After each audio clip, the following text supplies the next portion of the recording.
रघुनाथ नगर मोर समस्त गुरुजन मान द्वारा मोर समस्त भाई भाई भौणी मान द्वारा आयोजन एक कमिटी नाट्य संसद ठार आरंभ कर समस्त कमिटी बंधु मैंने अच्छा आम भितर भातृभाव को आहुरी सुदृढ़ करने आम भितर संपर्क को आहुरी निबिड़ करने ये कमिटी गठन करा जायछि। समस्त सुख दुखरे आमे किभली भाबे निजको सामिल करबा एवं प्रत्येक सुख दुखरे छिड़ा हवा से कमिटी करा जायछि। निश्चित भावे आगामी दिन में ये अंचल विकास ये कमिटी काम करिबो। केवल नाट्य नुहे विभिन्न कार्यक्रम रे ये कमिटी काम करिवार सहित ये अंचलवासी सुख दुखरे छिड़ा। मोना जितु पट्टनायक मो एकांबर निर्वाचन मंडल अंतर्गत 12 बजा मंडल सभापति हमर 12 बजा मंडल 63 number ward 64 number 65 66 number ward रे गठित। एटा 66 नंबर वार्ड जोठी मु बसवास करे।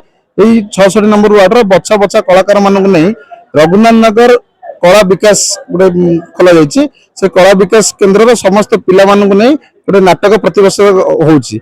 गला वर्ष होता कहवा सुनिले पाप ए वर्ष होमर स्वामी पछे नरक को जीवी यार उपदेष्टा अच्छा एकांबर मौडमणि आमर श्रीजुक्त लोक मान विधायक बाबू भाई बाबू लक्ष्य है भाईचारा सृष्टि करवा जमी समस्ते परस्पर मनीष मनीष को भल पाइबे एवं नूतन कलाकार सृष्टि करवा। आजिकल देखिए यात्रा जगत कला मान जो भाया डिमांड अच्छी से निज किसी कला परिवेशन कर निजर पेट परिपोषण कर लक्ष्य।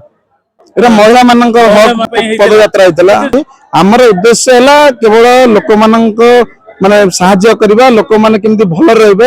ये मो गुरु राजनीतिक गुरु होचंती हमर एकांबर विधायक बाबू भाई एवं सुनील भाई तांकर उद्देश्य रे मु लोक मानकर किछि यदि काम रे आसीबी मो जीवन को धन्य मान करिवि। तो एठकर गोटे बड़ समस्या है जहाँकि दीर्घ 40 वर्ष धरी लोक मैंने बसवास कर स्थायी पट्टा पाई गोटे पोखरी ना गोटे पोखरी समस्या है मुख्य समस्या।